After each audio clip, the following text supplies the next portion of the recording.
Monday morning. Good morning.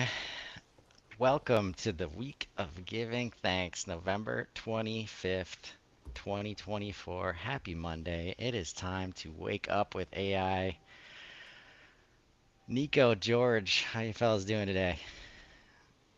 Well, it's a short week, so that is both good and not good. So, but doing great, doing great. Doing well. I think. Let's see. I think I'm about 2 to 3 weeks out from like a really major software drop or software release for the first time ever. Yeah, Thank you, buddy. Replit. Not sponsored, but would love to. And yeah, I'm very much I'm excited about that. Made some decent progress this weekend, so I'm looking forward to showing that off. How about yourself, Chris? Oh, doing good, man. I feel like there's an AI breakthrough uh, personally every week. Um, Nice. uh, Yeah, I think major drops coming from all of us, thanks to AI, very Right? soon. So, but we're not here to talk about us today. What can we help people wake up to today? Today, well, we can definitely help people wake up to some of the news that surrounds not only what is coming out, like what the models are that are coming out and all the technology and stuff that we do, but also the training. So like there's a little bit behind the training that goes on and how that gets done for a lot of these models and the training in particular is like the post training, the RLHF. There's also a lot, a lot of pre-training that goes on, and then there's also just teaching models in general, right? Like updating their sort of ethical frameworks, let's say, and that tends to be done by people who like people, right? But it tends to be done by like normal people, and unfortunately, these people are typically like hired through these third party services and stuff. But what I'm really driving at is that this business and this industry, it does rely on more than just the technology. It does rely on more than just what's under the hood, right? Like outside of, even Jensen Wong was talking about the fact that Blackwell might have some setbacks, but at the same time, you're talking about thousands of engineers attempting to create something new. So it's the amount of people behind this revolution that is going on is really actually only increasing. Like the body count behind this stuff is already starting to increase. So one of the first things that I wanted to talk about this morning was just the fact that even in the face of this agent revolution, in the face of AI revolution, these tools that are helping people excel and gain greater capabilities over what they do every day already, it's already starting to reverberate into greater revenues, which not always, but there is that trickling effect. Greater revenues for most businesses equals greater expansion. Greater expansion equals greater jobs. So, we're definitely in this like a little bit. We have been in a little bit of a lull. If you paid attention, jobs. It's been a hairy market, and it's going to continue to be for probably another 2 to 3 months, I think. But I'm starting to see the light at the end of the tunnel already. I'm starting to see people getting picked up for more jobs already. A good friend of mine was just picked up for a job that was related to programming because he knew how to use generative AI to program. So that is what's happening. The old Well, guard has fallen away, and this new guard of like, oh, hey, if you think back, when we all graduated high school or we all graduated college, part of what you put on your resume was what? I know how to use Microsoft Office. I know how to use Word and Excel.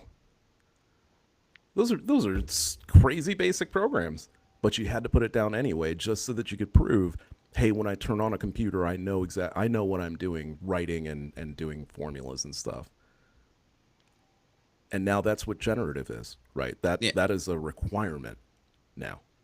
yeah, it's a tool, and it goes back to what we were saying, like back at inbound of like, and of course this was to a room of marketers. I would say this to a room of anybody at this point in time. It's like AI isn't going to take your job, but the human who knows how to use AI sure will. Like, again, just another reason why you need to wake up and at least implement enough of it, of Mm-hmm. understanding and productivity and like, anyway.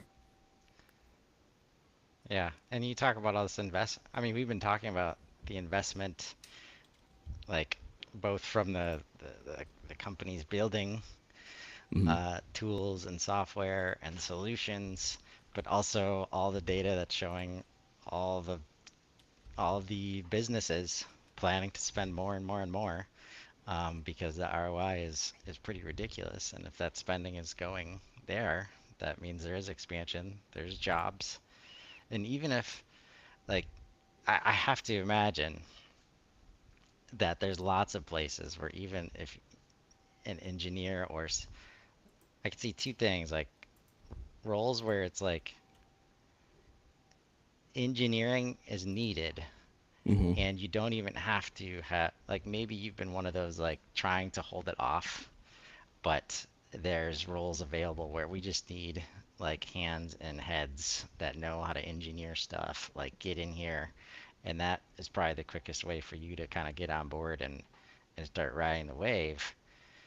But then also like no engineering skills, just some sweet like uh, AI, generative AI creation of things, I bet could really go a long way in putting that on your resume, putting a link to something uh, that you've done. A lot of opportunity here. Yeah, and that's to me, it's the opportunity that I think people have been waiting for a long time. Again, we were talking about last week, and we just kind of touched on it this morning, but talking about the fact that even us as RevOps people, as HubSpot people, we were talking about the fact that there's been those studies that show that people who are necessarily creative that then get this tool of a generative program builder, they have this acceleration rate that's ridiculous. Like what they build and how much they get into it and how much they start developing grows at this like 85-90% rate. Okay. Whereas the people who have been doing it for a long time, developers who've been in the business for a long time and been in that position for a while, not so much. They're seeing like a 5-10% increase, not really nearly as much, which you would think that it would skyrocket through the roof because these people know exactly how to spot check what it is that they're doing. But, and I am not trying to be mean, I am not trying to belittle what it is that programming is at its core, and I am not trying to belittle programmers or computer scientists. But at the end of the day, what you've done is you've created the underlying language, right, to these platforms. But unfortunately, that underlying language is fairly simple. It doesn't have like yeah, it is expansive, but it can do so much with what's already there that by teaching something to be able to mimic that and be able to manipulate it and reproduce whatever a user wants based on command, yeah, like really at this point, what has happened is we now have digital sand, and so we have a bunch of kids, essentially people who've never used this type of software before, running out to this sand and attacking it and building all these crazy sandcastles nobody's ever seen before. I know people personally that have built 2, 3 applications just to do personal things that they do on a daily basis that is monotonous to them, but they were able to go on either like Replit or Plum or Cursor and just be able to type in like, hey, I need an application that, takes YouTube video links and pulls the summaries and then writes, social posts based on it or something. Right. And then away you go. Okay. And yeah, they may not know how to like troubleshoot from a developer standpoint. But again, if you know how to ask for things, you know how to get there. So even though I'm not a developer, I've created a developer GPT. So now I have this GPT that can spot check what's happening in my program creator, right? Or if you're using Visual Studio or whatever, if you're using Cursor, you automatically have this guide with you. If you're using Visual Studio, you have AWS guide with you. There are so many of these assistants now to help you build these programs that it's almost infallible. You can absolutely build this stuff, and it shouldn't be a big deal. What I'm really looking forward to is, once I'm done, does it break ever? Or are we finally living in this age where once a program is done from generation, we won't experience that, like, wow, it works 1,000 times. How come it's screwed up for the last hour?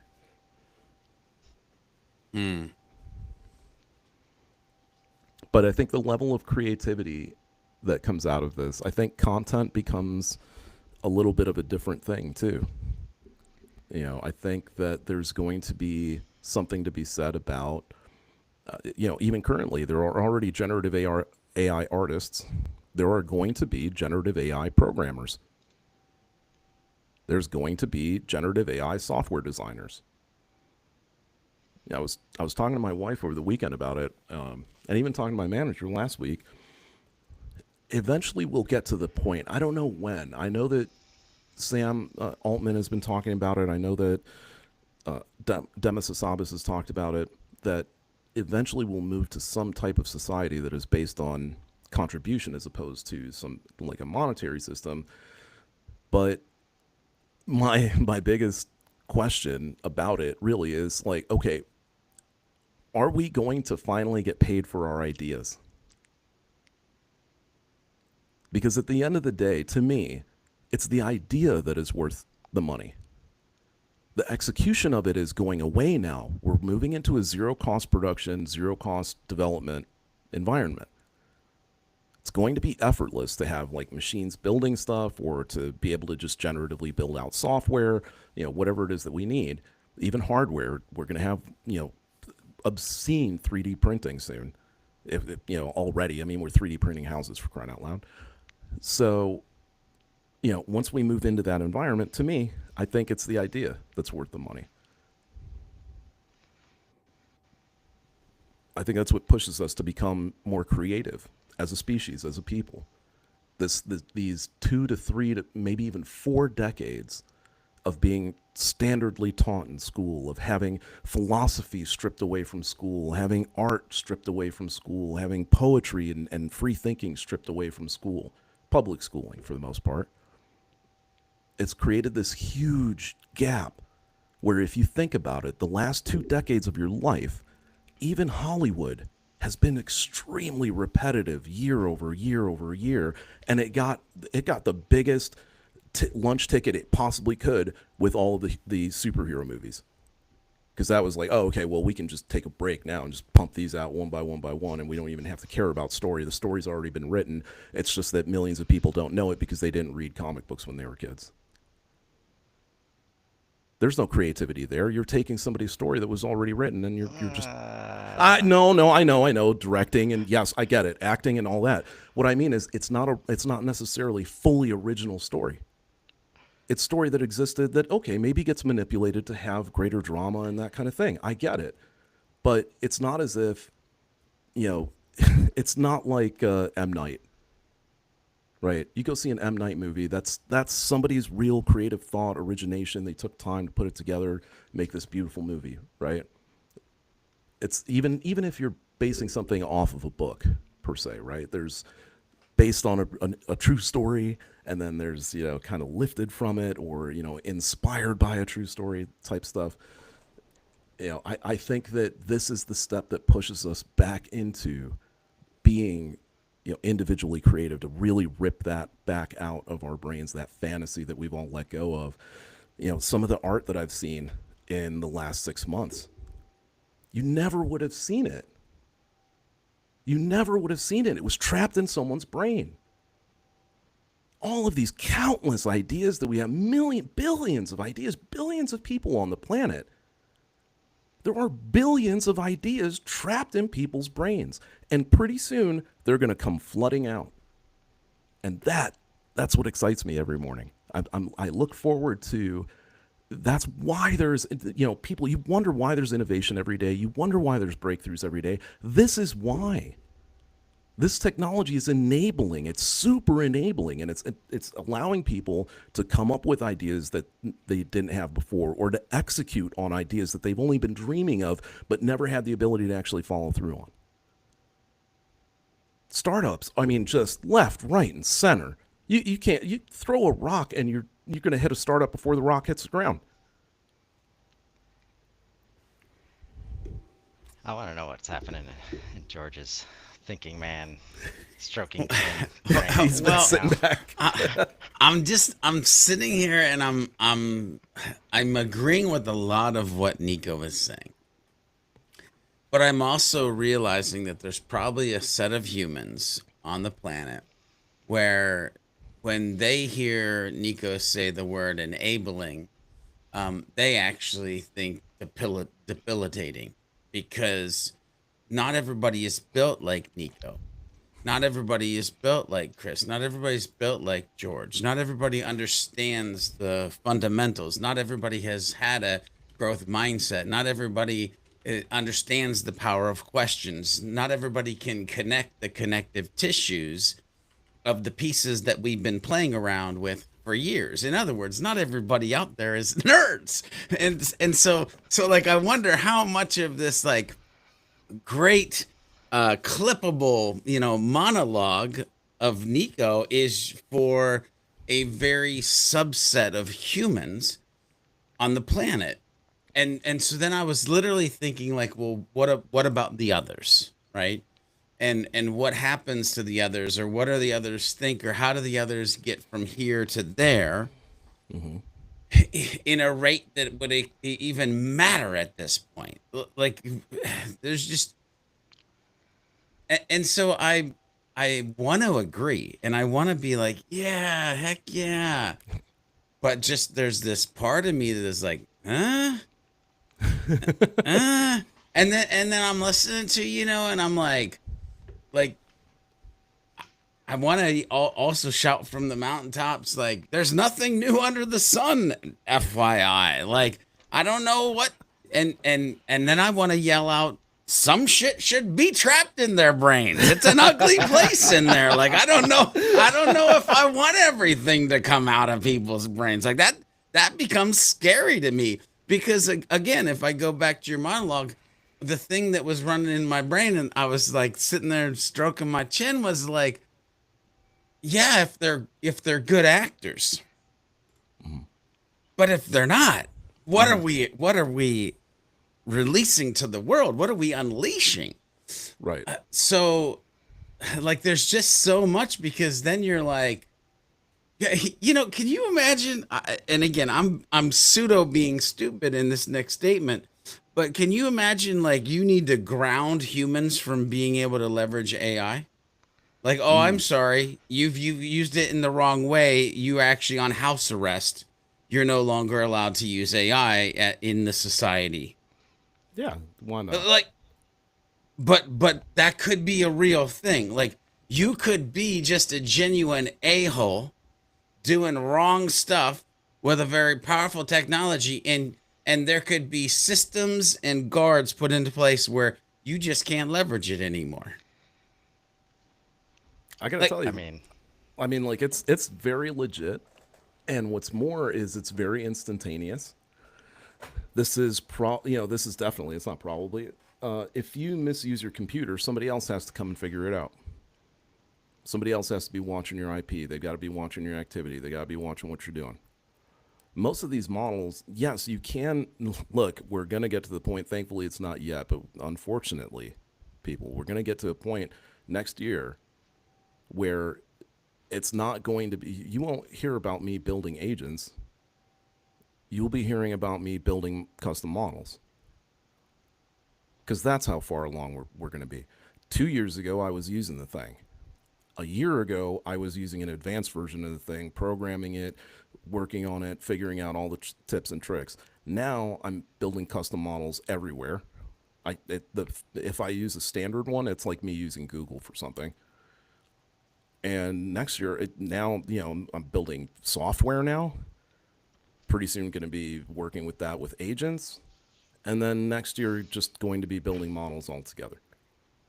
So in terms of just like the evolution of using these tools, to George's point of like jumping in too late, being too late into the game, there's the level where you know what's going on, you understand what's happening around you, and then there's the level where you're actually involved.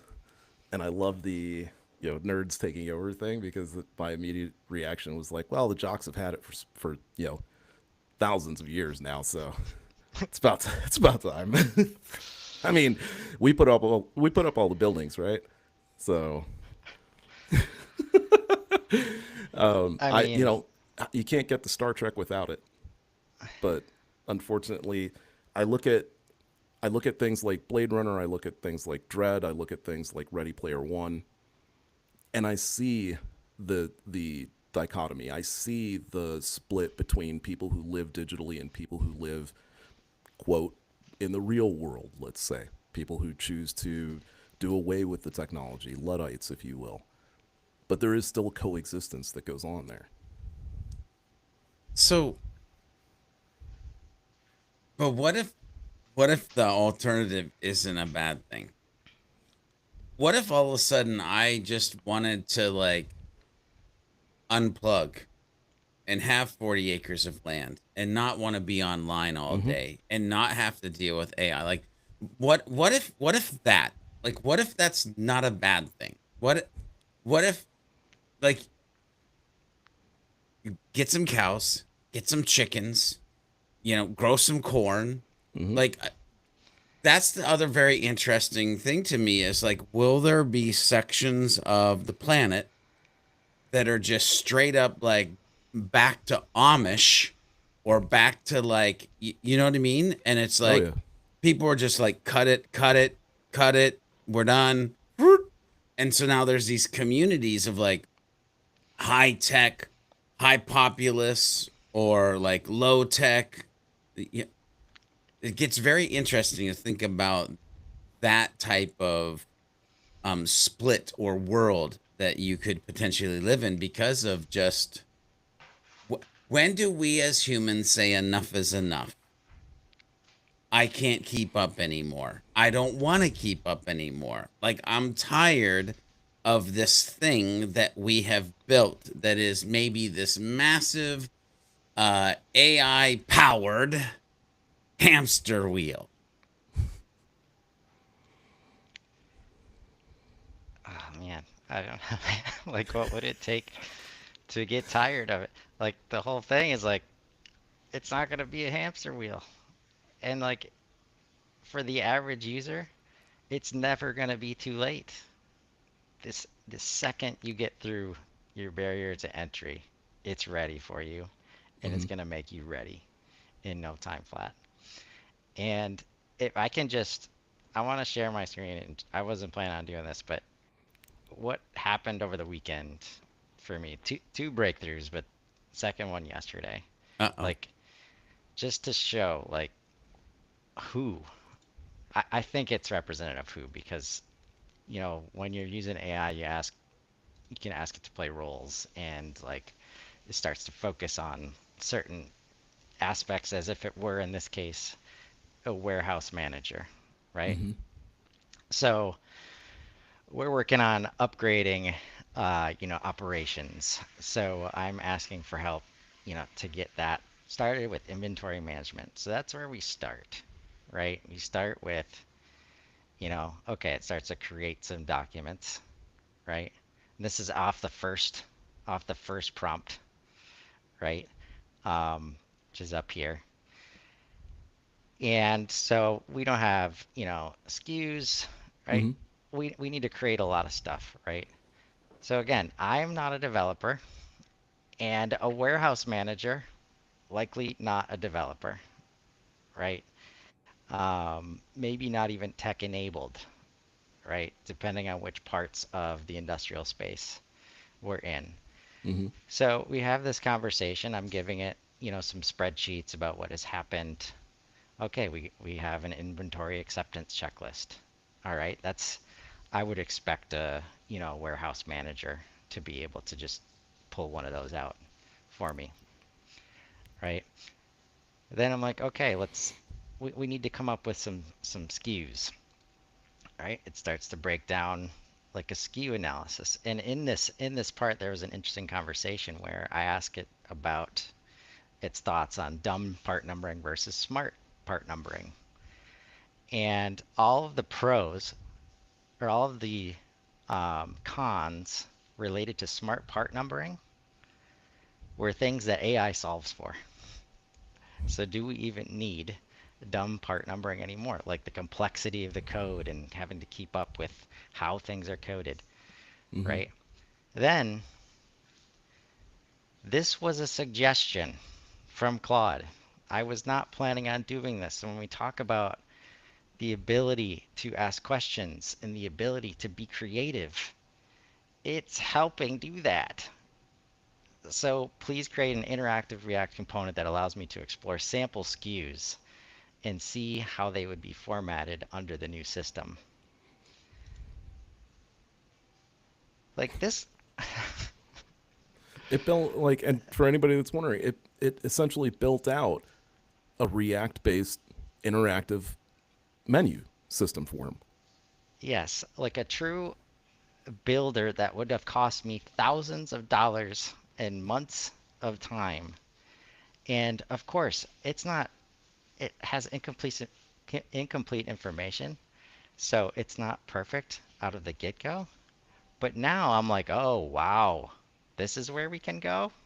Mm-hmm. But like if you hit those buttons here, it gives you like new SKUs down there that you could then just put in a system. So it literally is like a SKU generator Yep. in Yeah, a chat AI based, which is pretty dope. And right. what I want to go back to before you move too far forward from this is you said it's a suggestion that it gave you. If you're using AI and you're not taking time to read the output because you're just too busy yelling at it for what you want it to do, you are missing a mark. You've got to read the output and the suggestions, and you've got to ask the questions. This is what, Chris, we should be leaning into, is like the power of questions and asking, is there anything else that I should be thinking about or doing around the conversation we're having right now? And then read it or listen to it, whichever. Yeah. And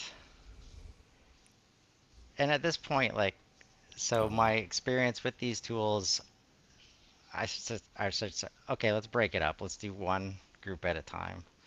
And then we get to this place where I'm changing the color. And I was having trouble with the color. It changed from blue to green, but then I couldn't see the green.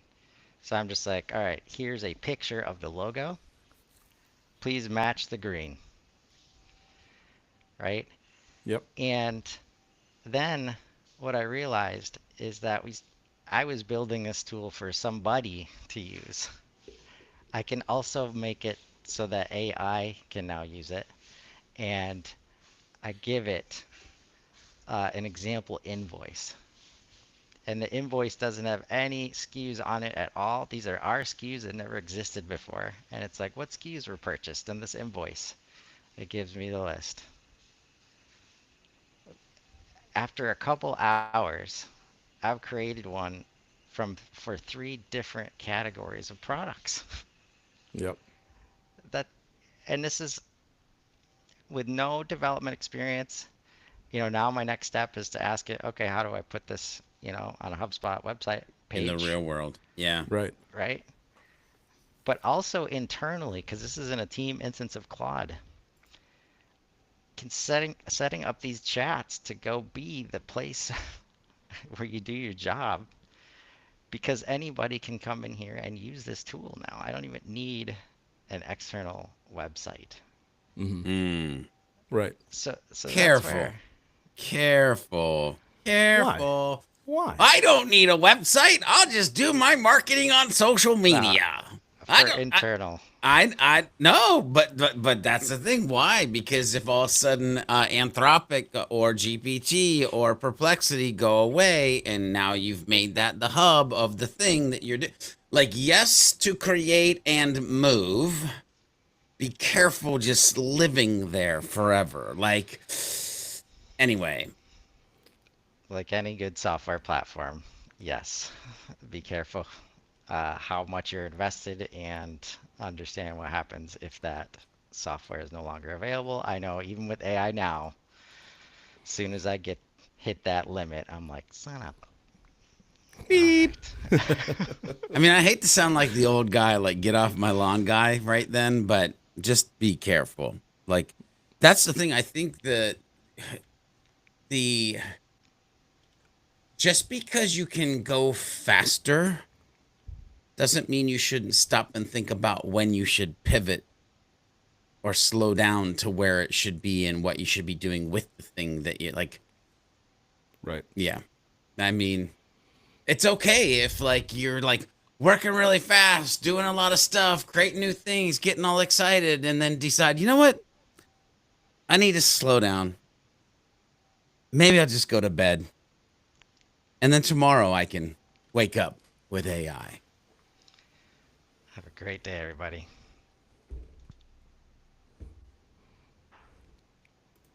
Fucking beautiful. I love it. I love it.